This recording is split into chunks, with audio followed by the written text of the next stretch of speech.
Halo teman-teman semua, apa kabar? Ketemu lagi ya di podcast Maranatha X Maestro. Dan kali ini saya Mary Uli sudah berada di 65 Coworking Space dari Universitas Kristen Maranatha. Saya mau ngapain sih di sini? Senang banget pokoknya karena hari ini saya bakalan ketemu sama ibu dokter cantik ya. Ada dokter Diana dan dokter Monica yang di hari ini bakalan sharing sama kita semua tentang terapi plasma konvalesen. Seperti apa sih sekarang lagi rame banget tuh kan di Indonesia ya. Selain vaksin, terapi plasma ini juga menjadi hal yang sangat menarik ya. Jadi sekarang saya mau langsung ketemu dengan beliau-beliau masih di area dari 65 Coworking Space Universitas Kristen Maranatha. Nah teman-teman, seperti yang tadi sudah saya informasikan, kalau di 65 Coworking Space Universitas Kristen Maranatha kita mau ngobrol-ngobrol bersama dengan para dokter cantik ini ya. Sudah hadir bersama dengan saya. Narasumber saya hari ini ada Ibu Dr. Teresia Monica Raharjo bersama dengan Ibu Dr. Diana Krisanti Jasaputra. Halo ibu-ibu dokter. Halo. Aduh, saya tahu di tengah kesibukan ini pasti ya menyempatkan untuk kita bisa membahas tentang satu topik yang masih marak di setahun belakang ini ya. Kan abis mengucapkan happy birthday kita untuk Mr. Corona ini ya. Tapi kita doakan semoga tidak panjang umur beliau ini. Nah, ini dikasih hadiah sama Dokmo Mr. Corona ini, yaitu terapi plasma ya dok. Ini persembahan untuk Mr. Corona ini. Nah, kita akan membahas satu topik teman-teman tentang terapi plasma konva apa nih bacanya dok? Sebenarnya itu asalnya tuh katanya itu dari konvalesen. Konvalesen itu artinya penyembuhan atau sembuh. Oh, artinya iya, itu. Jadi plasma konvalesen itu plasma penyembuhan. Oke, gitu. Karena kalau terapi plasma aja kan kita sering ya cukup sering mendengar, banget, ya. sering Tapi banget. konvalesennya ini yang satu istilah baru nih buat saya juga. Dan makanya juga terapi plasma konvalesen TPK. TPK jadi disingkat ya. Wow, tuh Sip. kan baru mulai udah langsung dapat satu ilmu saya dari Dokmo nih selalu deh. Dokmo, ini kan berkaitan dengan COVID-19, pandemi global yang belum tuntas, belum selesai ya. Malah kita vaksin pertama aja masih ya. Di saat ini kita ngobrol-ngobrol bersama dengan dokter-dokter ini, belum semua masyarakat Indonesia ya, populasi Indonesia belum semua mendapatkan vaksin yang pertama. Tapi kita juga tahu kalau pemerintah Indonesia juga sangat mengupayakan berbagai macam cara untuk kita semua bisa tetap aman begitu ya, dari mulai ada edukasi terhadap prokes yang semakin ketat, juga vaksinasi bagi masyarakat supaya kita bisa kembali hidup ya, terutama perekonomian bisa berjalan dengan lancar gitu ya. Nah, di kesempatan ini dok, motivasi waktu itu sampai akhirnya Dokmo tahun lalu ya, akhir tahun lalu ya, ingin mempopulerkan tentang TPK ini. Awalnya seperti apa sih dok? Saya kenal 2017 sama Dokmo ini sebagai spesialis anestesi, dan tiba-tiba ngobrol-ngobrol di Maret 2020 ya dok ya, kita ngobrol masih di awal-awal COVID-19 ada, kemudian tiba-tiba di akhir tahun prestasi beliau langsung ada di mana-mana menjadi pembicara, terus udah wah itu awalnya seperti apa dok? Awalnya karena saya sebagai dokter, dan dokter itu berprinsip pada Good Samaritan. Jadi Good Samaritan itu kita itu menolong setiap orang tanpa kecuali. Dan dari dokter umum, kemudian dokter spesialis anestesi, saya mengambil konsultan ICU. Nah, pada saat saya menjadi konsultan ICU itu, saya diperkenalkan dengan suatu alat untuk mencuci plasma, kemudian juga memberikan plasma. Nah, dari situ kemudian berkembang dengan PhD saya di bidang anestesi. Ya, sebelumnya saya juga ke ITB, sempat ngambil Master of Science di bidang genetika dan biologi molekuler. Dan terakhir saya mengambil UPH, yaitu MM dan Mars. Tetapi di sini yang menjadi dasar itu adalah perpaduan dan kombinasi dari semua ilmu yang saya dapatkan dengan dasar pendidikan dokter yang luar biasa baik. Itu yang bisa membuat saya tuh menyimpulkan bahwa terapi plasma konvalesen ini merupakan salah satu jalan yang bisa ditempuh untuk membantu rakyat dan pemerintah dalam mengatasi COVID-19. Wow, dasar pendidikan dokter yang baik yang diterima oleh dokter Monica gitu ya. Betul. Dan pastinya ada di sini dong. Ini saya aja nggak nyangka loh. Kita sering ngobrol tapi saya nggak tahu ternyata Dokmo ini lulusan dari FK Maranatha. Ya Tuhan, kemana aja. Sempat diajar sama dokter Diana waktu itu? Oh enggak. Sempat ketemu? Dia kakak kelas saya, dia kakak senior kelas. saya. Jadi Iya. sempat ada dalam waktu itu kampus yang sama juga ya. Iya. Betul, betul. Oke. Tahun berapa sih dok? Waktu itu FK? Biasanya kalau wanita itu ditanya tahun Oh berapa iya ya, langsung ditanya ingatnya berat umur. badan dan umur jadi paling Tapi saya sensitif. angkatan 90. Dia angkatan 90 Iya, waktu itu mengambil beliau FK. lebih di atas saya. Iya. Nah, ini tentang prosedur yang tadi Dokmo juga sudah sampaikan ya. Ini untuk kaitannya dengan pemerintah Indonesia. Berarti kan banyak pihak yang memang harus disosialisasikan juga prosedurnya seperti Iya. apa tentang terapi plasma ini. Banyak Jadi- berseliweran kan informasi, orang-orang jadi too much information, kita jadi bingung. Sebenarnya prosedurnya apakah seribet itu, Dok? Tidak sih, sebetulnya prosedurnya pada prinsipnya itu seperti donor darah, cuma ini yang diambil plasmanya. Prinsip dasarnya itu adalah plasma dari penyintas COVID-19 yang mengandung antibodi terhadap virus SARS-CoV-2 Oke. itu diambil, diberikan kepada pasien yang masih sakit. Jadi antibodi dari pasien yang sudah sembuh itu membantu kekebalan tubuh pasien yang masih sakit untuk melawan virusnya.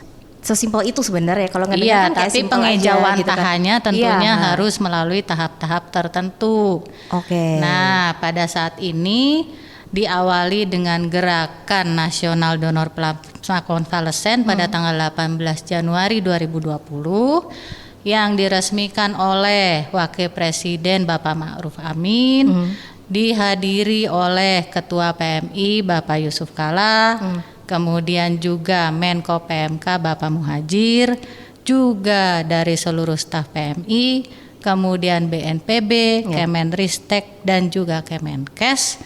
Maka pada saat ini ketersediaan plasma konvalesen menjadi tanggung jawab atau dalam hal ini menjadi kompetensi daripada Palang Merah Indonesia. Oke. Dan sampai saat ini PMI telah berhasil mendistribusikan lebih dari 30.000. Tadi saya baru dengar di webinar itu dari Per hari Dr. ini ya Linda jadinya ya. itu mencapai 33.000. Wow. Dan donornya itu udah di atas 13.000 orang. 13.000 orang ya di Jadi Indonesia itu ya, Dok ya. untuk mendapatkan plasma ini caranya adalah yang pertama pasien itu harus mendapatkan surat permohonan plasma dari dokter yang merawat. Nah, dari dokter yang merawat surat permohonan itu diserahkan ke PMI. Itu untuk pasien yang membutuhkan. Iya. Kalau yang menjadi donor itu harus memenuhi syarat-syarat yang secara umum, misalnya dia harus penyintas COVID, ya kan? Jadi benar-benar pastilah dia mengandung antibodi untuk Iya, sudah COVID. punya antibodinya ya. Kemudian dia diutamakan laki-laki. Oh, Nah, secara yang ini perempuan juga ada jangan ya? jealous. Iya, iya, iya. Karena Ini kenapa nih ada bisa itu. begitu, Dok? Jadi kalau Jarang-jarang wanita loh. iya diutamakan pria dan pria ya yang belum pernah mendapatkan transfusi darah sebelumnya. Oke. Nah, kenapa wanita itu menjadi prioritas kedua? Bukan karena apa-apa, karena terutama untuk wanita yang sudah pernah hamil atau keguguran ataupun memang sudah pernah melahirkan, dikhawatirkan ada yang namanya HLA, Human Leukocyte Antigen, yang berhubungan dengan reaksi alergi paru-paru berat pada penerima. Pada penerima jadinya ya. Iya, iya. Jadi patient safety. Iya. Ya kan? Dan kemudian kadar antibodinya harus memadai. Itu akan dicek di PMI seperti itu. Oke, jadi Itu. simpelnya sama kayak donor darah ya, donor darah Iya. pada umumnya, tapi memang ada beberapa poin tambahan. Ya. Jadi Yang itu harus secara singkat diikut. ya. Kalau Iya. saya nanti menjelaskan secara terperinci, pundung semua nanti yang ngedengerin. Kayak Ini kuliah mah tiba-tiba, kuliah wow, ini. Dok mau ngasih materi kuliah. Saya mendingan ini aja nonton Netflix atau Wah, Dok Apple Mia aja TV. mendingan nonton Netflix katanya ya.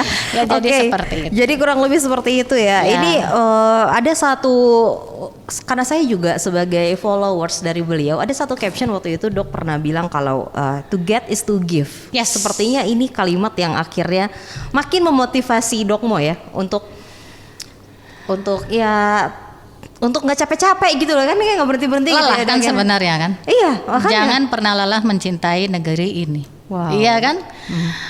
Karena dengan memberi kamu akan menerima, bukan dalam hal materi, tapi kebahagiaan di dalam hati.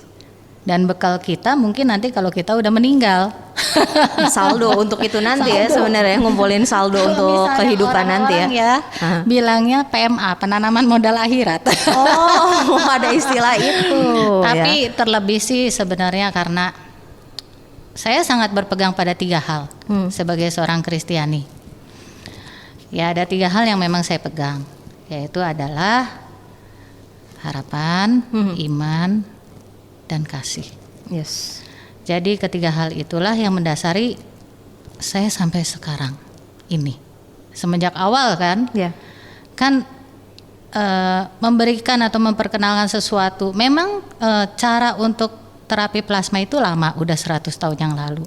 Tapi menghadapi agennya, menghadapi virusnya kan baru. Betul. Nah biasanya orang-orang untuk menghadapi sesuatu yang baru tuh mereka ya sebagai manusia kan mereka suka bener nggak sih? Atau bagaimana reaksi yang seperti itu. Nah itu diperlukan suatu kesabaran yang memang saya harus belajar. Dan selama saya membawa terapi plasma ini saya sangat bersyukur karena saya diajarkan untuk menjadi lebih baik dari hari ke hari. Belajar bersabar, belajar selalu bersyukur, selalu bergembira karena hati yang gembira adalah obat. Wow, jadi itu sebagai fondasi, sebagai dasar juga, makanya kalau udah capek ingat itu lagi gitu ya dok ya, untuk tetap bisa ya tadi share the love itu tadi gitu ya, satu prinsip yang memang dijalani dan saya percaya banget memang itu yang dijalani oleh Dokmo. Nah ke Dokter Diana, dok, dengan sekarang terapi plasma yang sudah ya jadi selain vaksin terapi plasma ya yang sering kita dengar, tanggapannya dok seperti apa nih Dokter Diana? Ya jadi tentang terapi plasma ya. Jadi sebagai umat manusia itu memang punya tugas untuk terus mengeksplor ilmu pengetahuan begitu kan.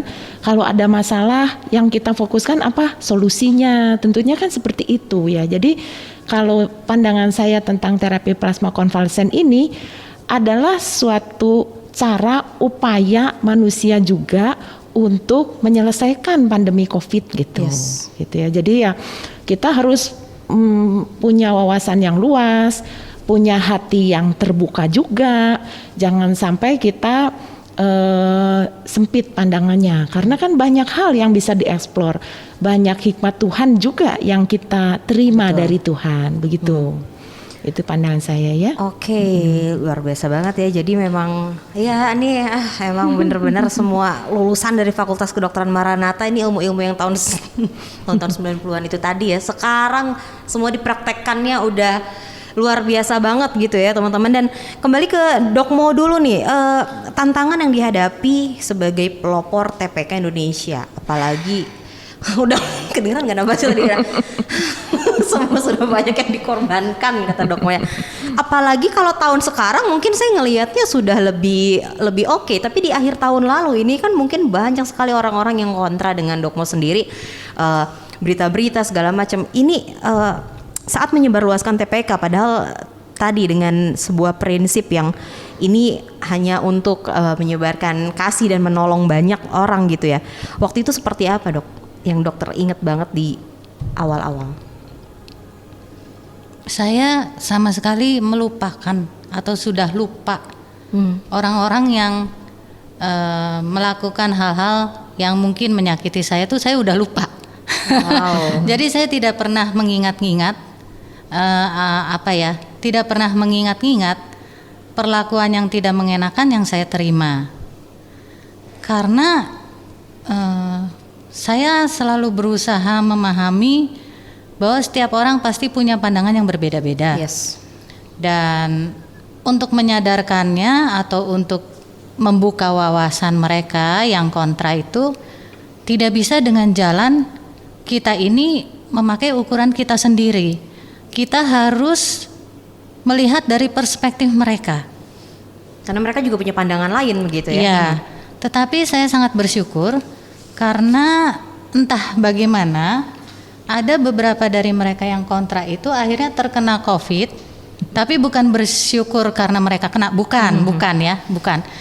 Terkena COVID dan kemudian ternyata mereka mendapatkan terapi plasma dan mereka sembuh dan mereka kemudian berusaha menyadari hal itu dan mendukung sekali itu. Jadi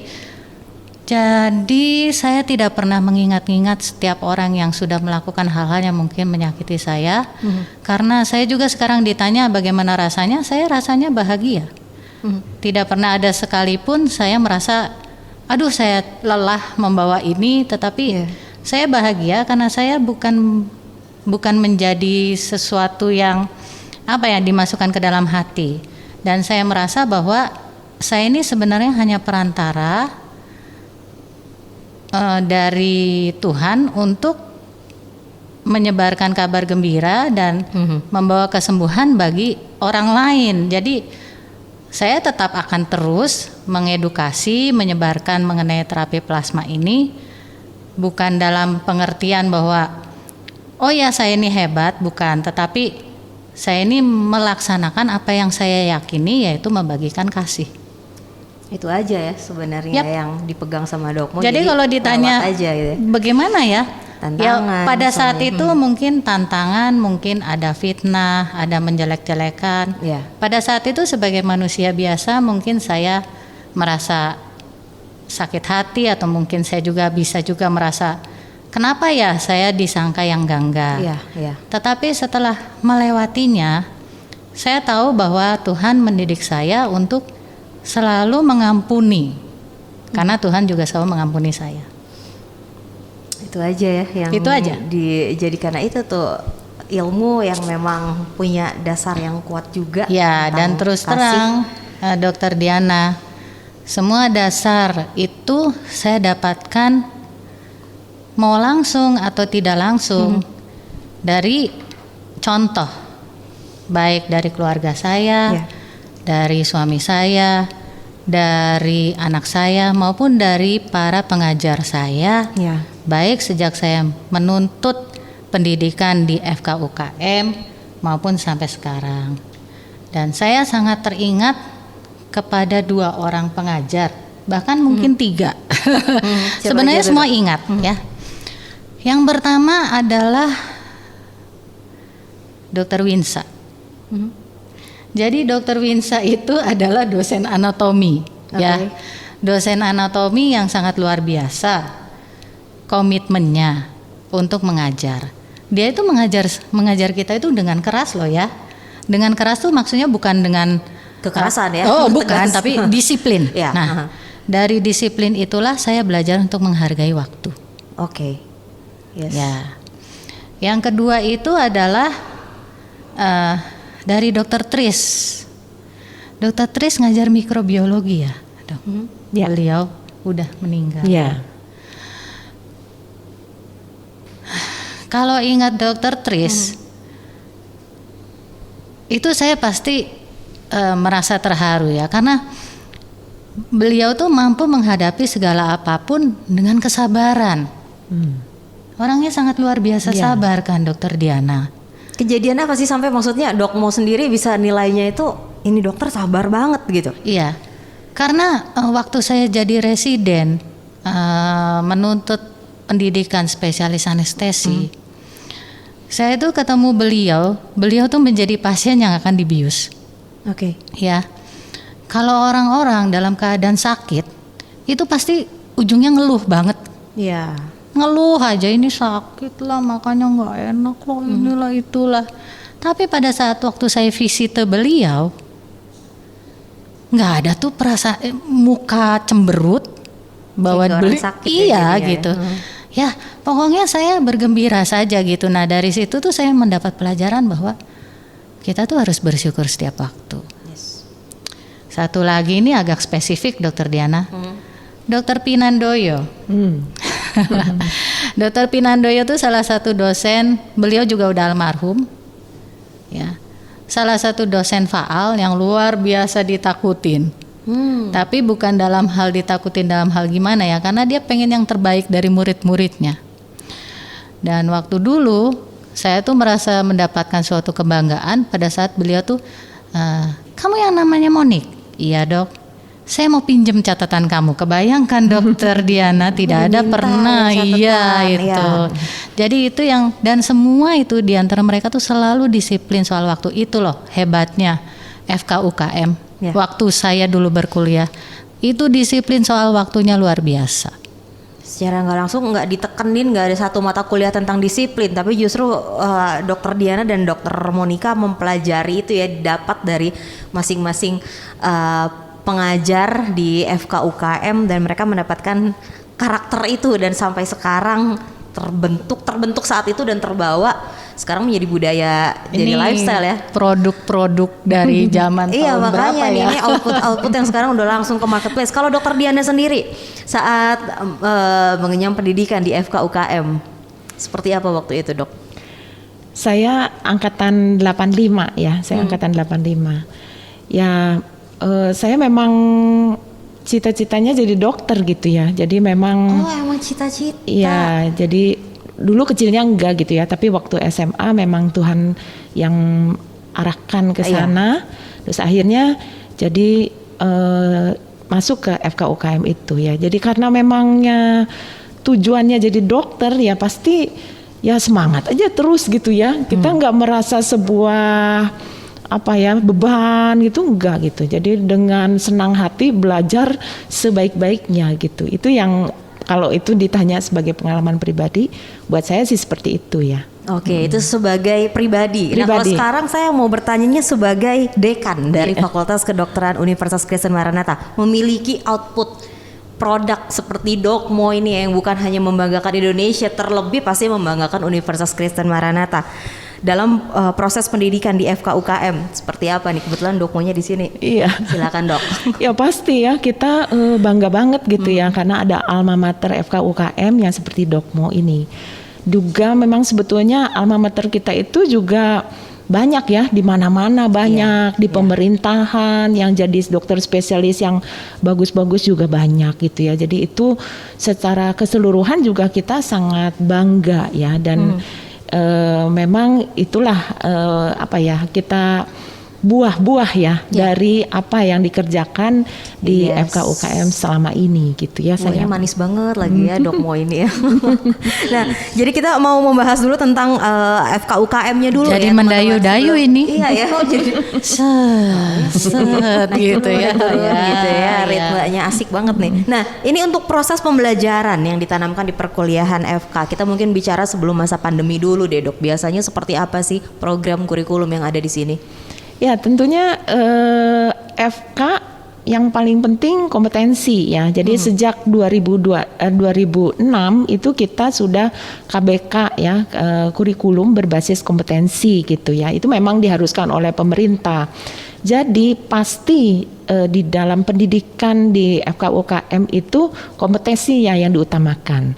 Tetapi seperti tadi yang sudah kita ceritakan juga, kita juga mementingkan tentang karakter, disiplin gitu ya. Dan itulah hal-hal itulah yang menurut saya setelah terjun di masyarakat itu yang membekas juga ya. Jadi punya tanggung jawab yang betul-betul. Nah, seperti itu. Jadi selain kompetensi, karakter juga kita perhatikan, yaitu terutama disiplin waktu, nah disiplin macam-macam ya, disiplin di dalam administrasi, disiplin dalam segala hal, dan itu merupakan suatu modal dasar juga untuk terjun di masyarakat gitu. Betul, jadi sudah harus menjadi sebuah lifestyle juga ya, disiplin untuk nantinya bisa masuk ke marketplace. Dan untuk fasilitas-fasilitas yang memang disediakan untuk mensupport setiap mahasiswa-mahasiswi di FKUKM sendiri, mungkin bisa diceritakan dok?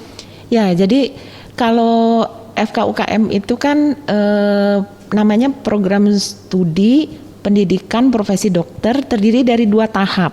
Tahap sarjana kedokteran dan tahap profesi dokter gitu.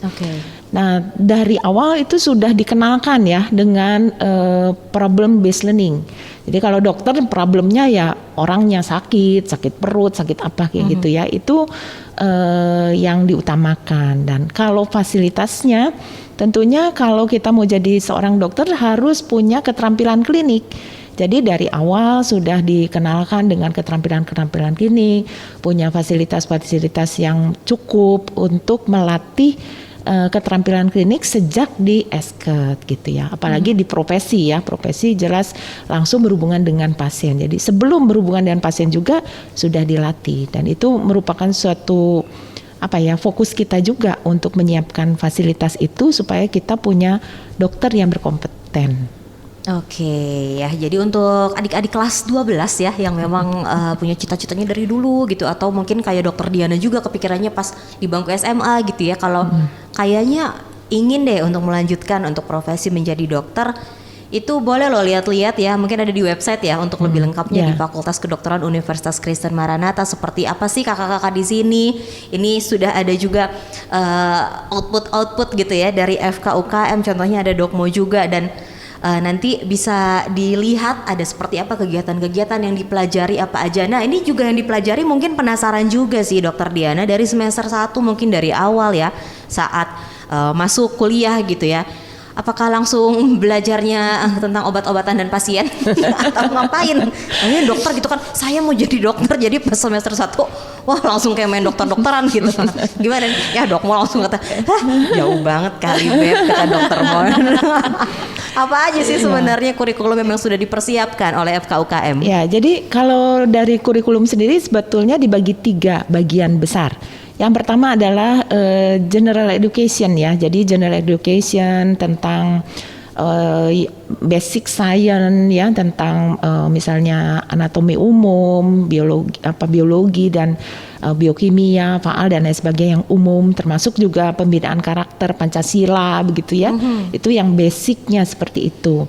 Itu semester 1. Kemudian dari semester 2 sampai semester 7 itu boleh dibilang disebut sebagai medical science gitu. Nah, kalau di FK itu dibaginya berdasarkan organ gitu ya. Jadi organnya itu misalnya muskuloskeletal. Nah, itu mempelajari tentang otot, tentang segala macam tulang dan lain sebagainya, beserta dengan penyakit-penyakitnya gitu. Apa rematik dan seterusnya. Jadi ada organ jantung, paru-paru, pencernaan dan seterusnya sampai itu yang semester 7. Setelah itu masuk ke profesi.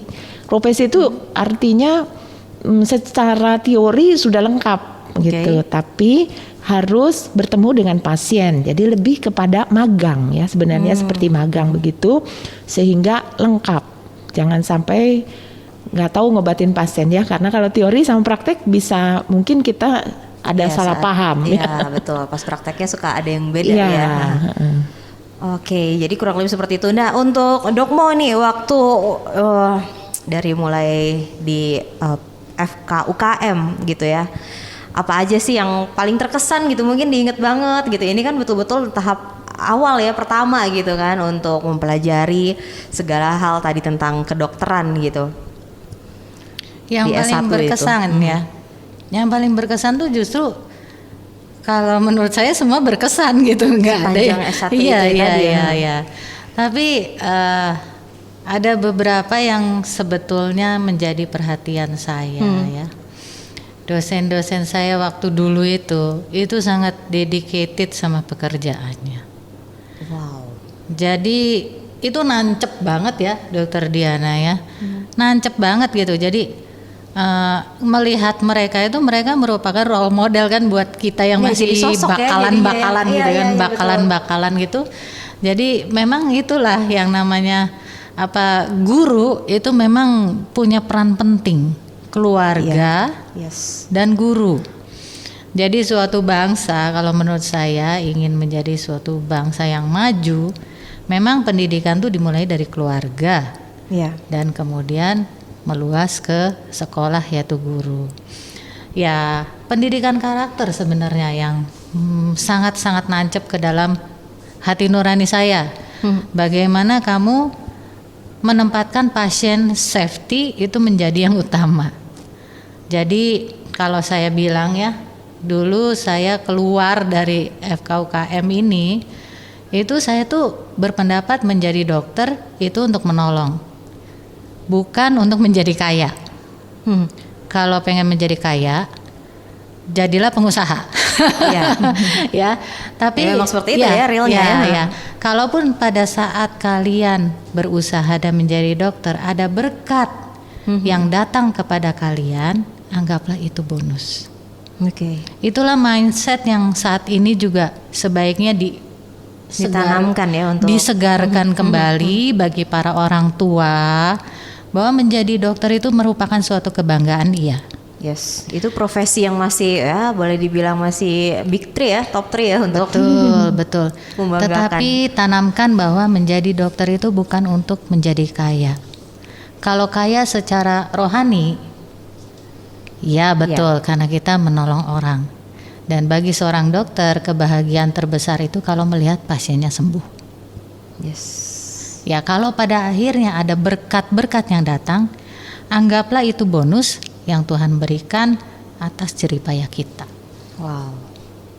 Itulah pendidikan karakter yang saya dapatkan di FKUKM. Dan itu sudah ditanamkan tadi ya sejak dari S1 ya berarti ya di FKUKM. Iya. Dan untuk masa-masa sekarang Dokter Diana, ini pasti menjadi sebuah tantangan juga untuk FKUKM selama proses pembelajaran secara daring. Dimana kita tahu FK nggak mungkin belajarnya bisa kayak cuma melihat slides aja gitu ya. Pasti kan harus itu yang kayak gimana dok, nggak kebayang dok gitu kan, gambar-gambar doang. Nah selalu ada kegiatan-kegiatan di laboratorium. Jadi selama pandemi global seperti sekarang ini, waktu itu apa yang berubah dok? Semuanya jadi online ya, semuanya jadi online, kuliah online, tutorial online. Yeah. Kalau kuliah, tutorial, berdiskusi, begitu bisa online ya, dengan Zoom kita berdiskusi, itu efektif banget ya. Tapi praktikum pun jadi online ya, walaupun praktikumnya itu praktikum-praktikum tertentu. Misalnya kalau pada onsite ada jantung katak ditetesin beneran, tapi kalau ini pakai aplikasi ditetesin, jadi jantungnya berdetak seperti apa, misalnya gitu. Dalam Jadi aplikasi dalam jadinya. aplikasi, Okay. tapi kan itu juga yang kita gali adalah alur pikir ya. Yes. Nah, kemudian keterampilan klinik juga kita sebagian online. Contohnya kalau misalnya kita wawancara, kan kita bisa online ya. Sakit apa, sejak kapan, kayak gitu-gitu bisa online. Nah, sekarang masih online. Tetapi ada materi-materi yang harus onsite, misalnya menyuntik. Mana bisa latihan online kan ya, Nggak ada jarak aplikasi jauh juga gimana? tadi ya, kayak kodok masih bisa dibikin ya dok ya. Nanti deh tatap mata saya. Nanti siapa mau disuntik dok? Nah, itu. Jadi Kayak apa ya? Kayak paranormal. Iya jadinya dihipnotis itu. ya, jadi sebagian kita simpen, nanti Oke. begitu kita udah bisa onsite, kita akan onsite, begitu ya. Jadi semua yang bisa online kita online dulu gitu, karena kan pembelajaran juga harus jalan ya, Iya, gitu betul. kan. Kita Materi nggak bisa tetap berhenti. Tapi ya ada hal-hal yang harus onsite ya kita siapin. Kita juga siapin tempat-tempatnya juga kita siapin, physical distancing juga, ventilasinya juga udah oke. Sebetulnya kita udah siap. Kita juga udah mau onsite sebenarnya, tapi kan belum memungkinkan. Waktu kita mau onsite kasusnya naik juga, Iya, pemerintah nggak boleh. berubah lagi. Jadi kita tunggu dulu pengumuman pemerintah juga. Oke, Gitu. tapi sejauh ini memang para dosen dari FKUKM juga terus mengejar untuk materi, untuk segala Betul, hal ya yang memang bisa betul. di online kan. Wah ini kerja Iya. keras banget ya dok. Iya, Salut jadi banget loh ini tantangannya. memang sebenarnya saya menyatakan beliau ini, Dokter Diana itu memang orang yang tepat untuk masa sekarang ini. Wow. Kalau bukan dia belum tentu jalan. Garda depan FK berarti ya. Iya, karena beliau tuh harus mempertimbangkan segala sesuatunya loh. Yes. Gimana nanti mahasiswa yang harusnya onsite ini off dulu Off gitu. dulu. Nanti gimana keterampilannya, gimana itu jadi pemikiran beliau sehari-hari. Saya juga kayaknya wah luar biasa, ini kan mahasiswanya sekarang 250 ya. Ya. Iya, kan? Dan itu satu angkatan. Satu Belum angkatan. nanti setiap Akan nah sekarang itu udah ada totalnya angkatan baru berapa tuh juga ya? Dokter Diana, ada ribuan ya. Ya, SKT-nya 736 kalau Wow. Nah. profesinya 400-an lebih. Nah, kan udah di atas 1000. Jadi anak beliau tuh Yang harus dipikirin satu-satu Lebih dari memfasilitasi 1000, mereka. Ini iya. angkatan-angkatan 2020 aja belum sama sekali ya berarti ya. Belum. Masih secara online kan mereka ya? Iya, betul. Iya. Wow. Ya saya tentunya kerja tim juga ya, kan nggak Ya. mungkin sendiri. Betul. Ya. Saya kerja tim bersama dengan para PJS juga, wakil dekan, ketua program studi, sekretaris program studi, semua kita bekerja Untuk sama bisa bikin ya. rumus ini gimana? Ya, Iya. ya, karena kan kalau bersama-sama Teknik kita pembelajaran. bisa lihat aspek secara lengkap. Ya, kalau Ada kita, saling memasukkan. Iya, Nah, Oke. jadi memang kita bertekad memang memajukan UKM ini bersama-sama. Betul. Apapun yang terjadi harus sama-sama, Iya. sama-sama kita maju. betul. Nah, jadi saya melihat ini proses adaptasi mereka cepat sekali gitu ya untuk bisa akhirnya ya udah mengikuti gitu ya Iya. semuanya proses pembelajaran. Nah, ini juga kan terkait dengan proses jenjang pendidikan kedokteran yang berbeda dengan fakultas-fakultas lain gitu ya. Iya. Kalau dulu saya kaget tuh dikirain lulus S1 sama kayak yang lain langsung jadi dokter, langsung ada DR-nya gitu di depan. Ada koas, ada PTT, ada ini, ada itu gitu Iya, kan, nggak iya. bisa langsung kerja di rumah sakit Kebayang, terkenal. iya. Aduh, ternyata memang ya perjuangannya effort lebih dikit lah gitu ya dibandingin Iya, iya. profesi yang lain. Nah, Iya. ini gimana sih sebenarnya proses jenjang pendidikan kedokteran, Dok? Ya, jadi kalau kedokteran, pendidikan profesi dokter itu wisudanya 2 kali gitu ya, karena yang pertamanya adalah mendapat S1 ya, Oke. sarjana kedokteran. SKED itu punya SKED, ijazah sendiri. Setelah itu ya kalau mau melanjutkan ke S2 bisa, tapi ya orang kalau masuk ke pendidikan kedokteran pasti pengennya jadi dokter kan. Yes. Jadi melanjutkan ke profesi dokter. Yang Nah, sumpah-sumpah dokter itu di mana tuh, Dok? sumpah dokter itu setelah jadi dokter. Mas istilahnya kan soalnya. Oh, setelah jadi dokter. Setelah jadi dokter. Jadi begitu selesai rotasi kepaniteraan di rumah sakit, itu belum dokter harus ujian nasional dulu. Setelah Wow. ujian nasional diumumkan lulus, kemudian sumpah, barulah dia boleh mencantumkan dokter di sana. Dok mau ikut proses itu kan ya? Dulu itu waktu tryout. Waktu iya, saya mengikuti semuanya. jadi apapun semuanya ya. namanya, apapun namanya. Namanya bisa berbeda tapi intinya Iya, sama. namanya aja yang waktu sekarang jadi berbeda. Saya ingat waktu ikut tryout, Dokter Diana, tryout yang ujian nasional itu kan dulu kan belum ini ya, tryout. Nah, itu waktu itu kalau nggak salah dekannya masih Profesor Sulaiman. Nah, itu juga salah satu beliau itu yang memberikan banyak warna di dalam kehidupan saya. Nah, waktu itu kebetulan puji Tuhan saya memang dapat angkanya tertinggi se-Jawa Bali. Wow, Jawa Bali. Jadi berarti ya kan? seingat saya ya, karena itu juga kejadian udah lama, jadi tryoutnya lah pokoknya. Nah terus berkas itu dibawa sama Prof Sulaiman itu ke Unpad, ditunjukin nih dengan bangganya. Dan Prof Sulaiman itu adalah salah satu orang yang luar biasa ya. Beliau tuh memang udah almarhum juga sekarang dan beliau menjadi dekan. Pada saat beliau menjadi dekan, kita itu maju ya mendapatkan akreditasi A ya kalau nggak salah ya Dokter Diana. Dan sumbangsi beliau kepada saya pribadi dan FKUKM itu sangat luar biasa. Wow, jadi memang banyak sekali sosok ya. Saya percaya Dokter Diana juga banyak banget pasti role model ya. Karena kan kalau misalnya saya kuliah di manajemen bisnis ya macam-macam profesi situ. Tapi kan saat ada di FKUKM semua yang ada di situ dokter. Jadi pas kita pasti saya pengen kayak dia, saya pengen kayak dia gitu-gitu kan jadinya. Jadi seru gitu loh. Nah, jadi tadi ada ujian nasional juga ya dok? Ya, ada ujian nasional dan ujian nasional itu bukan yang swasta aja ya, semua negeri, swasta, Memang wajib, semua calon-calon wajib. dokter itu wajib ikut itu. Dan setelah mendapat gelar dokter itu harus ngurus STR sementara, kemudian ikut intensif Nah, itu. selama 1 tahun. Jadi 1 tahun lagi nambah. 1 tahun ya, Oke. jadi kayak magang lah ya, magang Ya. di rumah sakit dan di puskesmas begitu. Nah setelah itu boleh tuh mau sekolah boleh, mau PTT Oh, mau boleh, melanjutkan belajar kemana? boleh. mau jadi dosen boleh, mau apa ya boleh itu. Tapi Belum boleh buka praktek. boleh. Oh, udah boleh juga di situ buka kalau praktek. Oke. maksudnya kalau ngurus ya kan harus Iya. ngurus STR, ngurus SIP, Ya, boleh betul. juga. Oh, yang nomor-nomor di lambang-lambang ini di praktek di itu ya. ya di buku resep. Nah, itu ada itu nomor SIP. Itu nomornya ada yang sah. Kalau saya kira tidak nomor- ada SIP tidak bisa praktek. Iya. Oke. Nah, jadi STR baru SIP. Anak saya juga kebetulan dokter alumni Maranatha dan dia menjalani itu semua. Sampai internship juga dia dapatnya di Bali, dia jalanin. Memang begitulah Memang begitu menjadi memang. dokter. Proses untuk menjadi dokter Iya. ya. Wow, jadi Dan tidak bisa disingkat ya dok ya. Nggak bisa. iya baru Nggak mau bisa. nanya tadi itu memang harus seperti bisa. itu ya semua. Itu udah tersingkat. Itu udah tersingkat. Tersingkat. Betul.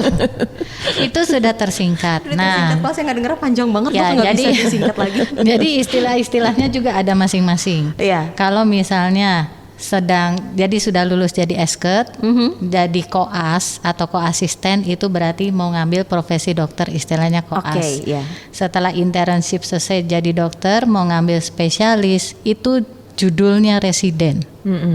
Setelah lulus jadi spesialis mau ngambil subspesialis itu judulnya fellow. Oke. Nah itu, jadi memang begitu. Panjang ya, Bunda. Lihat aja yang mau wawancara sampai pening kepalanya, geleng-geleng Di sini kepala. pada, wow. Jadi emang tidak, ya jenjang pendidikannya emang seperti itu dan semuanya harus dilewatin gitu ya. Kenapa? Karena kita poin-poinnya. berurusan dengan nyawa manusia. Nah itu. Yes. Jadi kita memang harus serius gitu ya. Iya. Nah, memang jenjangnya seperti itu. Iya, nggak Nggak apa-apa. bisa ini, nggak bisa nyeleng gitu, nggak Iya, bisa. nggak bisa. no Nggak nego bisa. pokoknya kalau ada di Oh no kedokteran, nego, iya. no. No nego, nggak ada bisa bargaining di tengah-tengah ya. Ini Iya. kaitannya dengan nyawa ya Betul, jadinya ya. betul.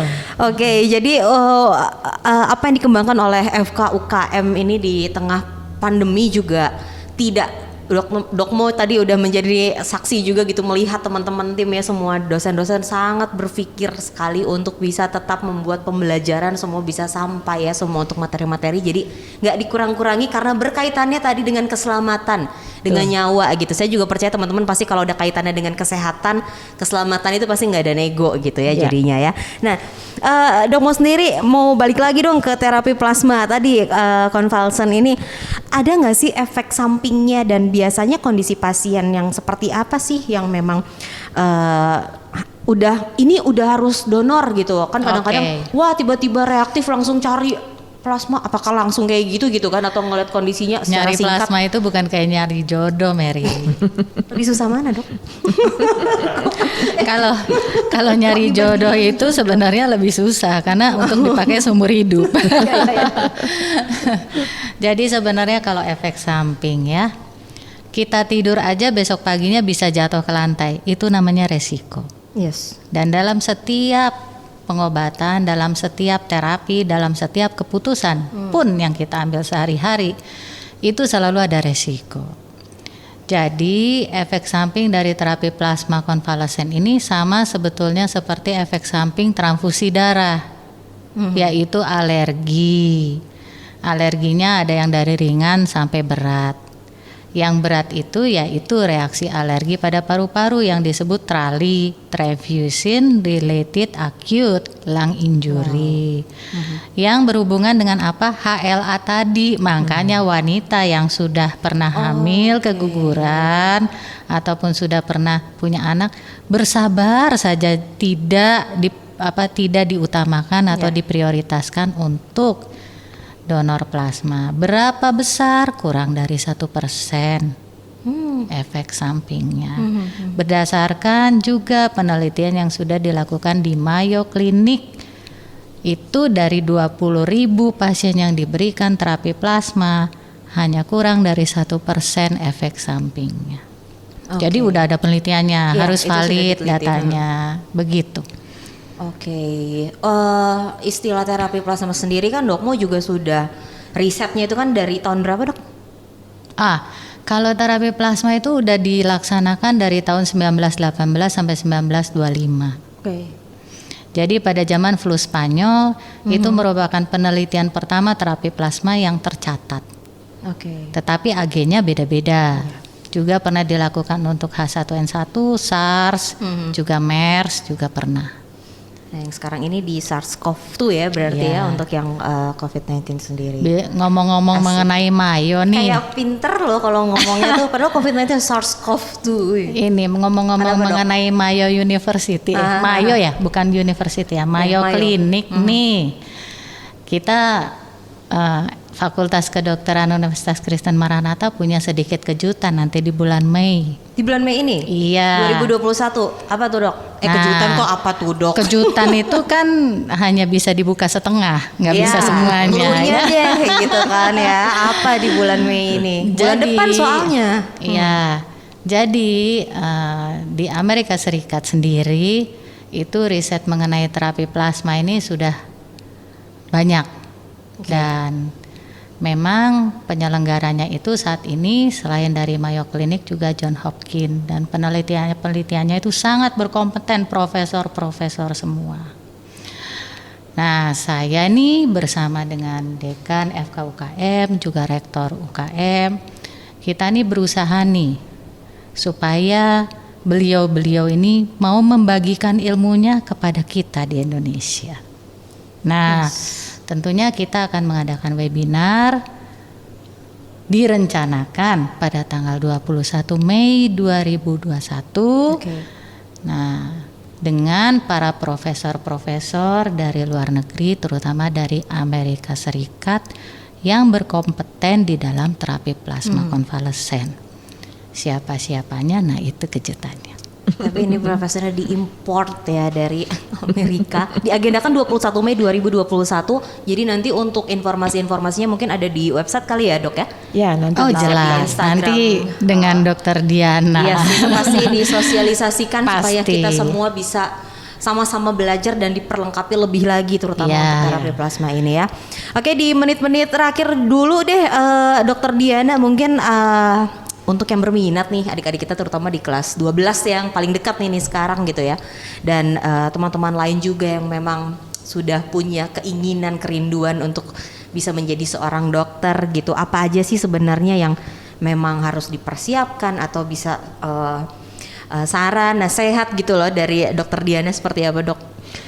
Ya, kalau berminat untuk masuk ke kedokteran pasti biologinya ya harus kuat juga. Jadi biologi kelas 11 terutama sih seperti itu. Biologi manusia. Nah, seperti itu ya. Jadi kalau memang berminat ya bisa daftar juga sih ke FK-UKM. Ada yang jalur undangan pakai rapot, ada juga yang kalau nilainya tinggi bisa berpotensi juga dapat potongan gitu ya. Ada juga lewat jalur tes, ada juga pakai UTBK gitu. Jadi kalau jadi informasi-informasi untuk masuk ya tentunya harus cari di web juga gitu ya. Untuk syarat-syarat segala sesuatunya ya. Jadi prinsipnya kalau minat ya berarti harus fokus di biologi manusia. Mungkin itu. Itu aja ya, Dok ya. Jadi di serius gitu, kadang udah dimasuk FK-UKM nggak bisa bercanda gitu ya. Harus bener-bener serius tapi semuanya santai karena banyak sekali hal yang dipelajari. Betul.